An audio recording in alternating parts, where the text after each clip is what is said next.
Hello Tyche family and welcome back to my channel. It's good to see you again. If you are new, welcome. We're glad to have you. I do have a drink here today. There are 6 planets in retrograde, so can't blame me. It's almost the end of September, but the good news is it's the beginning of spooky season. So let's get into the cards and see what we have in store for you. All right, Leo, let's see what we have for you in this last week of September, beginning on September 26th.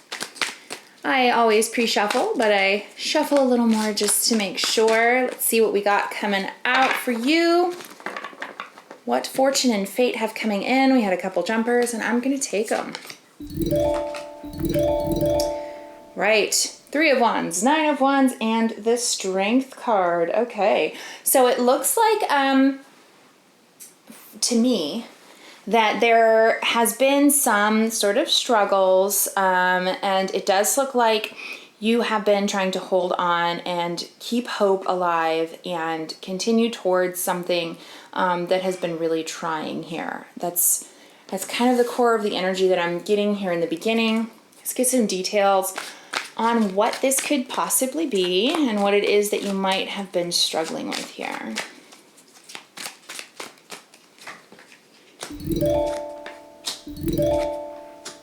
Okay. We have the 8 of Pentacles, the 9 of Pentacles, and the 6 of Cups. All right, so you have been working. You've been really trying to reach some sort of goal. Looks like you've been pretty successful in some places, but I have the 6 of Cups here, and this makes me wonder if there's some sort of connection, relationship, or person in your life that has kind of either been a distraction or has been pulling you down a little bit. And the 6 of Cups is not necessarily a negative card to me, but that's kind of what my intuition is telling me, that there's somebody here who has, yeah, okay, we have the Lovers. So yeah, I definitely think this is a connection or a relationship. They really have a hold on you. I mean, especially in this deck, if you take a look at this card, the man has a nice vice grip on this woman's clothing. He's holding her back. He's pulling her towards him and towards the flames, which, I'm just thinking somebody might be holding you back, Leo. This could be a family member. It could be a lover. It could be a friend that you've had for a really long time that's going down the wrong path. And you've been seeing it for a little bit. You've been trying to either help them through whatever they're going through, or you've been trying to reach your goals, but you just have this person holding on to you and making that a lot harder. I have the 4 of Cups here. I think this is you really contemplating how to move forward with this connection, because you might know that it's kind of toxic for you. You might know that it's draining you. You might know that it's kind of getting in the way for you living your best life and reaching your goals. But those are hard decisions to make, Leo, right? I mean, we love people. We don't want to let them go. We don't want to tell them, I'm sorry, I can't help you or be with you or be near you because you're hurting me. And then, you always get the, yeah, you just get the speech at that point, and that, you're abandoning me, or you think you're too good for me, or you won't help me. There's just a lot of gaslighting and stuff that goes along with these sorts of situations. Yeah. So you have the Hangman and the Empress reversed. I really think that the Empress reversed here, I think that this is you. And I think that you're in the reverse position because you're not reaching your full potential, or you are pouring too much of your cup into this other person, and it's not allowing you to fully bloom or to become who you are. The Hangman means I think that this is something that has been going on for a little bit. I think that you were hoping this person would shake themselves out of it and everything would be okay in the end. But I don't think it's gone that way, Leo. I think that you've been holding on to a person or a connection for far too long. And I don't really want to say like they're bad news, but really what the phrase that I'm getting in my head, or I'm, channeling, is just, it's bad. They're bad news. And it doesn't necessarily mean that you can't have compassion for them or for whatever they're going through or for whatever traumas they've had to make them act like this or be like this. You're not responsible for fixing those things for them if you did not create the trauma, right? You can be there for them, but you really need to be there for yourself as well. You can't allow them to bring you down, honestly. Yeah, the King of Pentacles reversed, the Five of Swords reversed. I feel like you've tried to save this person for a long time. I feel like maybe this has cost you something, right? With the King of Pentacles in reverse.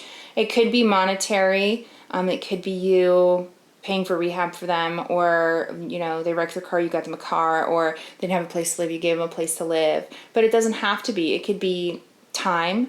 It could be an emotional toll. There's some sort of investment that you've put in this person that is just not panning out for sure. The Five of Swords, I feel like you're always trying to pick up the pieces for them, or you're trying to rationalize their behavior and the way that they make you feel and the way that they treat you. And while doing that, it's an enabling sort of feeling that I'm getting.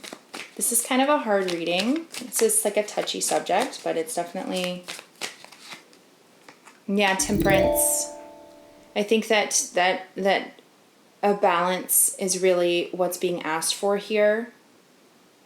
Because you can love somebody and you can tell them that you love them, but you can love them from a distance if you need to. I think putting up boundaries, I think that a good word for this card here in this particular reading is boundaries, especially between the Nine of Wands and the Strength card here. Yeah, the Four of Swords and the World. So I think the Four of Swords is really trying to just wait this, you're trying to wait this phase out, and then hopefully you're hoping things will get better. But it's in reversed, and I just don't see that happening. But the World card here, this is really like a wish fulfillment card. I really think that once you set these boundaries, that it will help you, but it could also help this person realize what they need to be doing or how they need to be healing. Yeah. Queen of Cups in reverse and the Seven of Coins in reverse. Yeah, you need to pour out this cup. Like, I feel like you've been holding this cup for them. You've been trying to make them drink. What's the phrase? You can lead a horse to water, but you can't make it drink. I think it's time to just pour that cup out. I do. The Seven of Pentacles in reverse. This is really like bringing a harvest home, that the work that you've put into it is paid off. And it might feel like the work that you're putting into this person is not paying off, but that's because they're taking advantage, quite frankly. And that is just, it's not like an accusation, but it is just the normal behavior of people who are broken and will manipulate their way through all kinds of issues, right? It's part of like a disease process. Addiction or whatever. Yeah. Queen of Swords in reverse. I do feel like you are resistant to doing this, at least sticking to it, right? There might be times where you're just kind of like, I'm done. Maybe you break up with this person, or you move out for a short period of time, or you create space, whether that's with a family member or with a lover. But I think they know that it's not a final thing. Like, they know in their heart, okay, well, they'll be back, right? It's a bluff. They're bluffing. And I think that you really need to mean it. And they need to know that you mean it. Yeah. Yeah, so then we have the Page of Cups here. And I do think that starts a new leaf, an emotional healing. I do. I think that it's, and then we have the Ten of Cups here that comes right after it. I don't think that there's like no hope for this person, but I do think that if you allow their circumstances to be too comfortable because you are taking care of them all the time, like if this is a lover and you're the one that's working and cleaning and doing everything, and they don't have to do any of those things for themselves, that you are not helping them grow as a person. I mean, that can apply to any of these storylines here. So once you start to set the boundaries and you're really serious about them, and you leave if you have to leave, and you stay gone until there's healing happening. And in some cases, you just stay gone and you two grow separately. And that's the healthiest and best thing that can happen. Just gonna do some oracle cards here. Time for a deep dive. You really need to look at your behaviors and why you are allowing this person to act and treat you a certain way. Reclaim your power. Yes, you need to reclaim your power and your independence. You need to not let this person affect you so emotionally and so deeply. You can't have their behavior tied to whether or not you are happy. And dream the world into being. Dream a whole new world for yourself, right? What would you be doing, or what would you want to do if you didn't have to worry about this person every second of the day? Or if you weren't carrying them through the trials and tribulations of life while you already have your own burdens on your shoulder? What could you do? This little lizard here, he's got wings. And maybe he doesn't even know he can fly, right? What would you do if this person weren't there holding onto your pant leg? Those are the dreams and the goals you need to work for. All right, Leo, if that resonated, please let me know in the comments below. I definitely see a ray of hope here. I know that you've been dealing with a lot. If you'd like to deep dive into this reading a little more, definitely schedule some time with me for a private reading. The link for that is in the description box below. As always, please like, share, and subscribe, and I'll see you next time. Merry meet, merry part, and merry meet again.